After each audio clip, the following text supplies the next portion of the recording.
Hello student. Last lecture में हम लोग डिस्कस किए हुए थे हॉरिजॉन्टल प्रोजेक्टाइल मोशन, और आज हम लोग डिस्कस करेंगे projectile motion on a inclined plane, जिसमें हम लोग इसकी डेरिवेशन सीखेंगे, न्यूमेरिकल सीखेंगे। ठीक है, बहुत ही इजी कॉन्सेप्ट है जो आपके नीट और जे के लिए काफ़ी इंपॉर्टेंट है, 11th क्लास के लिए भी काफ़ी इंपॉर्टेंट है। तो हम लोग आज स्टार्ट करते हैं आज के lecture projectile motion on a inclined plane. तो सबसे फर्स्ट हम लोग यहाँ पे फिगर को आप देख सकते हैं, आप फिगर को देखोगे, देखिए ये ऑब्लिक प्रोजेक्टाइल मोशन, ये तो हम लोग सीखे हुए हैं। मतलब इसका एग्जांपल हम लोग देते थे, जैसे एक फुटबॉल को हम लोग किक करते थे तो बिल्कुल इस पाथ को कवर करती थी। तो ये तो हम लोग सीखे हुए, इसके बारे में बहुत अच्छी तरह से डेरिवेशन हम लोग किए।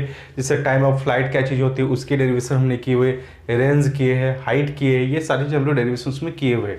हमें इसमें इंक्लाइंड वाले में करनी है। ठीक है, इंक्लाइंड वाले में हमें करनी है, टाइम ऑफ फ्लाइट निकालनी है। मीन्स देखिए ये हमारा कोई इंक्लाइन सरफेस है, ऑब्जेक्ट को मैंने ऐसे थ्रो किया। ठीक है, तो ऐसे थ्रो किया तो कुछ इस पाथ से ही जाएगी, क्योंकि ऑब्जेक्ट को कोई भी ऑब्जेक्ट को जब हम लोग थ्रो करते तो वो पैराबोलिक पाथ को जाती है। तो पैराबोलिक पाथ को जा रही है तो कुछ इस तरह से कर्व बनेगी।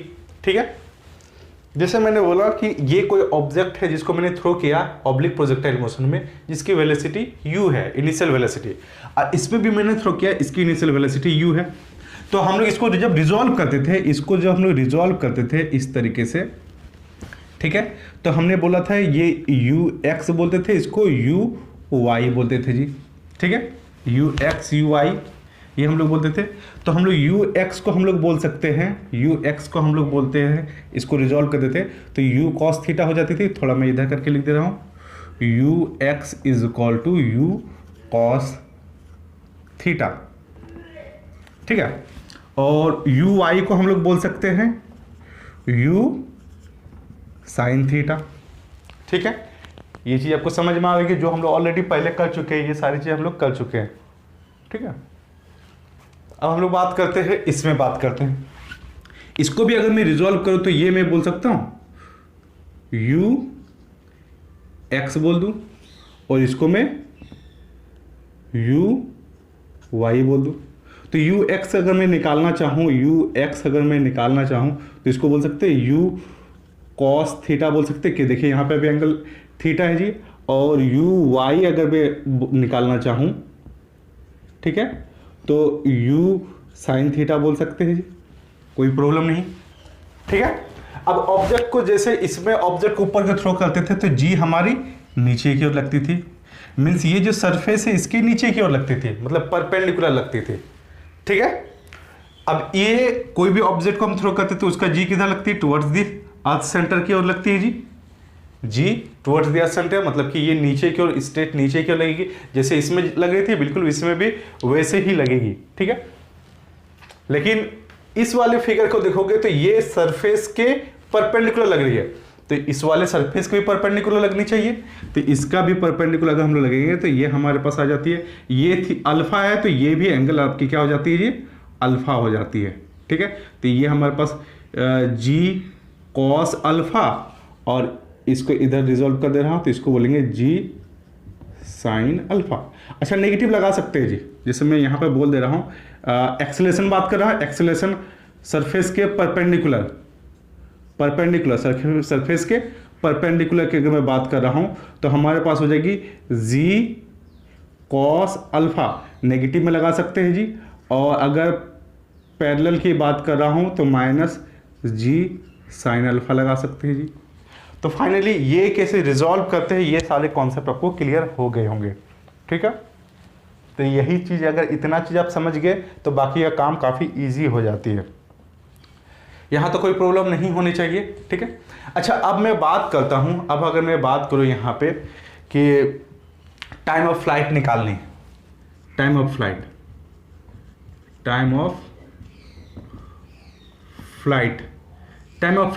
तो ऑब्लिक प्रोजेक्टाइल मोशंस का अगर देखिए, ये अभी कर्व जा रही है और ये भी कर्व जा रही है, यानी कि अगर ये इंक्लाइन नहीं होती तो ऑब्लिक प्रोजेक्टाइल मोशंस होती, सिंपल सी चीज है। तो मैं ऑब्लिक प्रोजेक्टाइल मोशंस का टाइम ऑफ द फ्लाइट का फॉर्मूला लिखूंगा। तो ऑब्लिक प्रोजेक्टाइल मोशन का टाइम ऑफ द फ्लाइट का फॉर्मूला क्या होती है जी, T is equal to 2u sine theta upon g, ये होती थी। किसके लिए ये बात कर रहे हैं जी हम लोग, इसके लिए बात कर रहे हैं, ऑब्लिक प्रोजेक्टाइल मोशंस की बात कर रहे हैं। अगर इसको और थोड़ा सिंपलीफाई फॉर्मेट में अगर लिखना चाहोगे तो मैं बोल सकता हूँ 2 you sine theta, you sine theta ये बोल सकते हैं, यू वाई बोल सकते हैं जी, और जी जी नीचे को लग रही है यानी परपेंडिकुलर लग रही है, यानी एक्सेलरेशन परपेंडिकुलर होगी। तो इसको सिंपलीफाई फॉर्मेट में हमने ऐसे लिखने के लिए सीखा। तो हम क्या करेंगे, इंक्लाइन के लिए लिखना चाह रहे हैं जी, for incline plane, for incline plane की मैं बात कर रहा हूं जी। तो इंक्लाइन प्लेन की अगर मैं बात करूं तो बिल्कुल यही, अगर ये इंक्लाइन वाले ये सरफेस एक्स अगर यहां पे होती बिल्कुल ऑब्लिक प्रोजेक्टाइल मोशन होती, लेकिन ये इंक्लाइन है तो फॉर्मूला वही होगी, लेकिन सिर्फ यू आई और ए परपेंडिकुलर जो लग रही है, मतलब एक्सेलरेशन जो परपेंडिकुलर लग रही है सरफेस के, तो उसको हमें वैल्यू सिर्फ पुट करना है। तो टाइम ऑफ द फ्लाइट क्या हो जाएगा, टी इज इक्वल टू हमारे पास 2 यू आई, तो इसका यू आई कितना है जी, यू साइन थीटा, ठीक है, और ए परपेंडिकुलर क्या है जी, जी कॉस अल्फा, जी कॉस अल्फा। तो फाइनली आपने टाइम ऑफ द फ्लाइट निकालने के लिए सीख गए। आई होप कोई प्रॉब्लम नहीं होनी चाहिए यहाँ तक, बहुत ही इजी कॉन्सेप्ट से हमने सीखा हुआ। तो टाइम ऑफ द फ्लाइट आपको समझ में आ गई जी, ठीक। अब हम लोग एक काम करते हैं, नेक्स्ट हम लोग निकालते हैं हाइट निकालते हैं, ठीक है। यहीं पे लिख देता हाइट की बात करता हूं।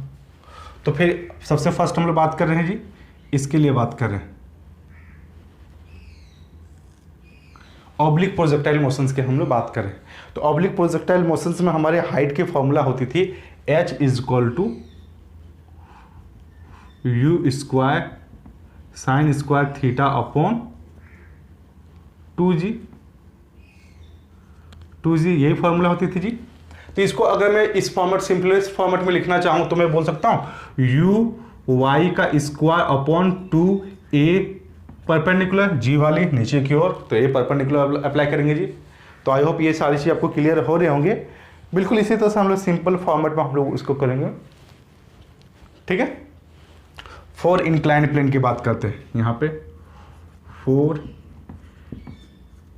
इंक्लाइंड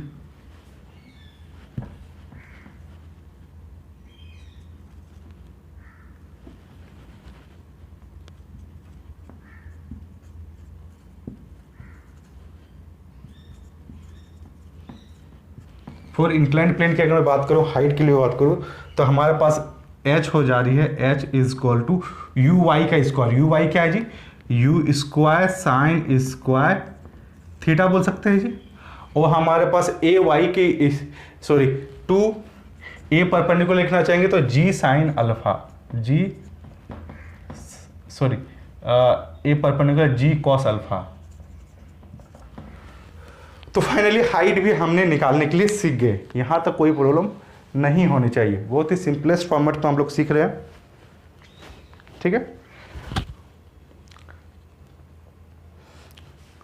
अब हमें सीखना है रेंज निकालने के लिए सीखना है। ये सारी चीज आपको क्लियर हो रही होंगी। अब हम लोग रेंज निकालने के लिए सीखेंगे।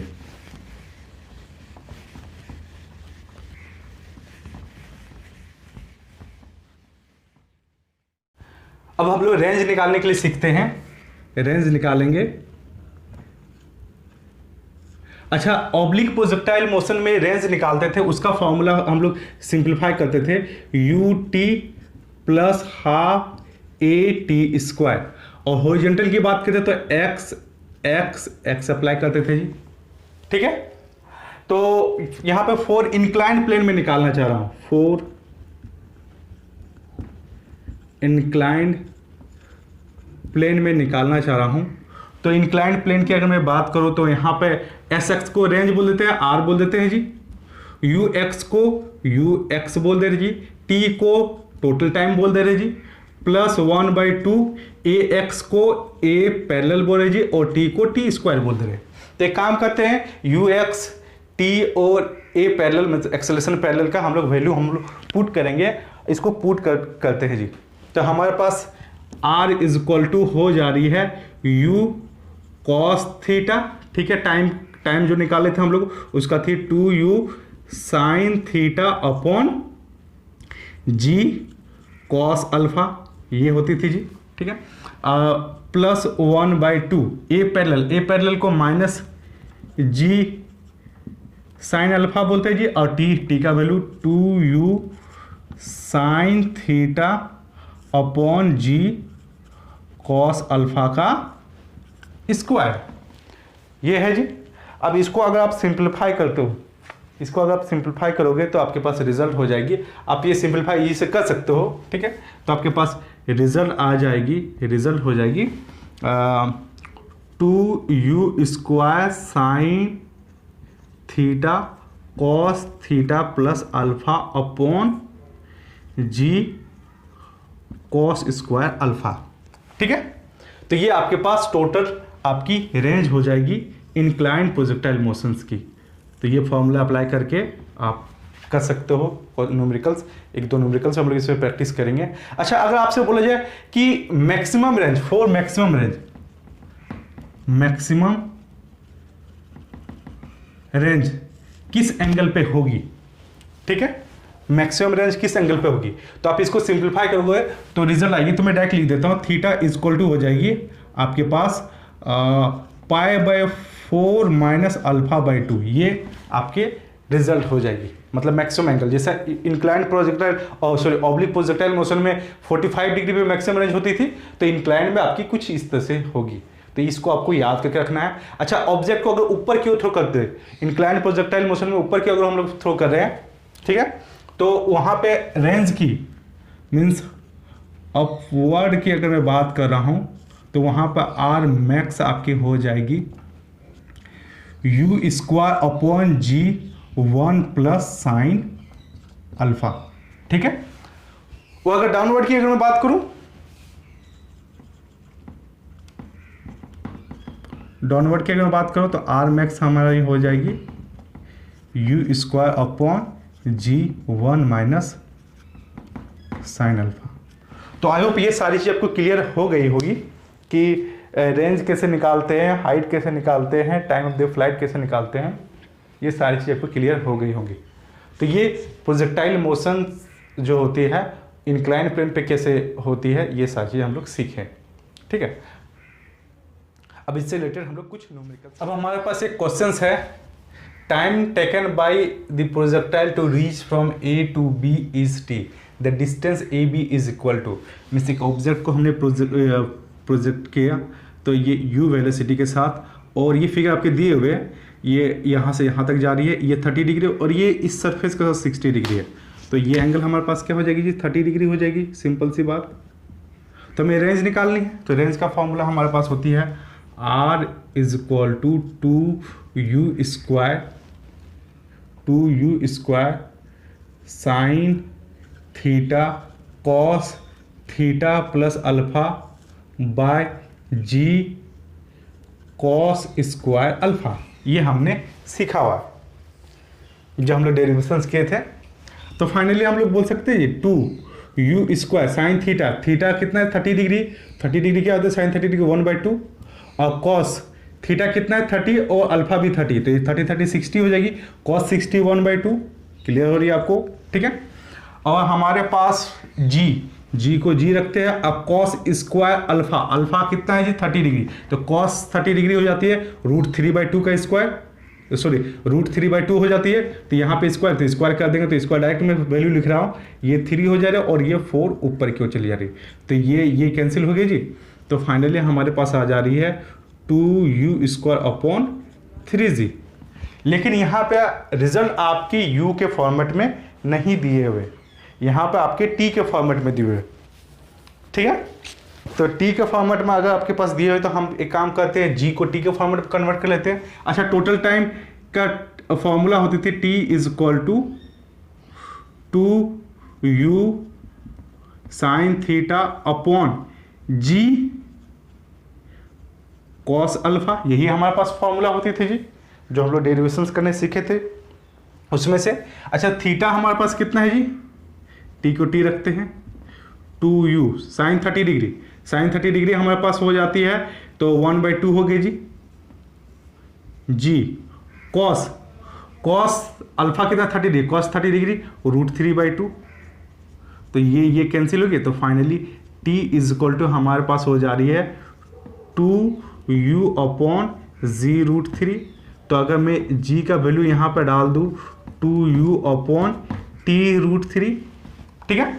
तो इस जगह मैं वैल्यू g का वैल्यू पुट कर देता हूँ 2u²3 और g का वैल्यू हमारे पास हो जा रही है 2u और ये वाले पोर्शन ऊपर चल जाएंगे, यानी t√3 बोल सकते हैं। t से 2 से 2 कैंसिल, √3 से √3 कैंसिल।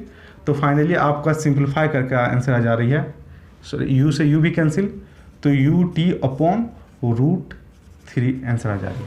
तो फाइनली ऑप्शन डी आपकी करेक्ट है।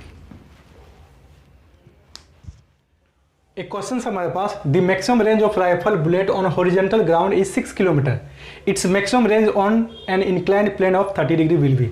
मीन्स बोल रहा है कि एक हमारे पास कोई हॉरिजॉन्टल प्लेन है जिसमें हमारे पास जो रेंज है वो कितनी जा रही है, 6 किलोमीटर जा रही है, ठीक है। मीन्स मैक्सिमम रेंज है, आर मैक्स हमारे पास कितना बोला गया जी, यहाँ पर हमारे पास बोला है 6 किलोमीटर, ठीक है। अब यही इंक्लाइंड में अगर आ जाए, इंक्लाइंड में आ जाए मीन्स 30 डिग्री अगर रहे तो फिर रेंज क्या हो जाएगी, ठीक है।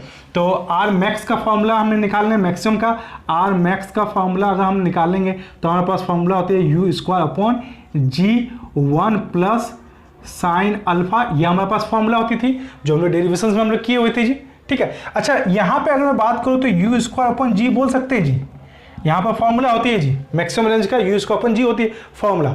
तो यहाँ पे मैं बोल सकता हूँ जी इस वाले को आर, ये मीन्स हॉरिजॉन्टल वाले की बात कर सकता हूँ, आर एच मैक्स बोल दे रहा हूँ जी हमारे पास 1 प्लस साइन, साइन कितना है जी, साइन 30 डिग्री यहाँ पर दिया हुआ जी क्वेश्चन गिवन। तो ये हमारे पास कितना दिया है, 6 किलोमीटर दिया हुआ है, 1 प्लस साइन 30 डिग्री, 30 डिग्री क्या होती है 1/2 होगी जी। तो फाइनली इसको अगर हम लोग सिंप्लीफाई करते हैं तो 6 है जी हमारे पास, इसको सिंप्लीफाई करेंगे तो 3 हो जाएगी, 2 ऊपर चली जाएगी, दैट मीन्स 4 किलोमीटर। तो ये ऑप्शन सी आपकी करेक्ट है। एक क्वेश्चन है, a shell is fired from a gun from the bottom of the hill along its slope, the slope of hill is 30 degree and the angle of barrel to the horizontal 60 degree. The initial velocity of u of the sail is 21 meter per second. Find the distance from the gun to the point at which the sail fall. Means ये हमारे पास ground होगी जी, ठीक है जी, bottom बात कर सकते हैं जी, ये हील होगी जी जो हमारे पास 30 डिग्री बात कर रहे हैं जी, ठीक है। और यहाँ से एक गन से को बैरल को फायर करते हैं, ठीक है, सेल को फायर करते हैं, तो ये कुछ इस तरह से पाथ को जाएगी। तो ये हमारे पास बोलेंगे ये 60 डिग्री, तो ये हमारे पास क्या हो जाएगा 30 डिग्री, और ये u क्या दिए जी 21 मीटर पर सेकेंड। तो हमें निकालना है रेंज निकालना है, ठीक है, डिस्टेंस रेंज निकालना। तो रेंज का फॉर्मूला होती है 2u² sine alpha cos theta plus alpha bye g cos square alpha. अच्छा u कितना है 21 है जी, 21 इंटू 21 बोल सकते हैं जी। साइन अल्फा 30 डिग्री है जी, तो साइन 30 डिग्री 1/2 हो जाती है जी। 30 प्लस 30 ये भी 30 ये भी 30, तो cos 60 1/2 हो जाती है जी। और जी का वैल्यू हम लोग 9.8 पुट कर देते हैं जी। और cos स्क्वायर अल्फा हमारे पास 30 डिग्री है जी, तो अल्फा हमारे पास अगर 30 डिग्री है तो इसका वैल्यू पुट करेंगे तो √3/2 का स्क्वायर हो जाता है। डायरेक्टली मैं लिख दे रहा हूँ 3 इंटू 4 बोल दे रहा हूँ जी, ये कैंसिल आउट हो जाएगी जी। तो मैं यहाँ से कैंसिल कर दे रहा हूँ, तो ये हमारे पास 7 हो जाएगी। अच्छा इस पॉइंट को हटा दे रहा हूँ मैं, यहाँ पे 10 आ जा रही जी, यहाँ से कैंसिल कर दे रहा हूँ 49 आ जा रही जी, इसको करूँ तो 7 आ जा रही जी, ठीक है, यहाँ पर 3 हो जा रही, दैट मीन्स 30 मीटर हो जाएगी इसका आंसर। तो फाइनली आपको ये समझ में आ गए होंगे, सिंपल से है, सिर्फ रेंज निकालना था, ठीक है, क्वेश्चंस को समझना है, उसके बाद ईजी से बन सकते हैं।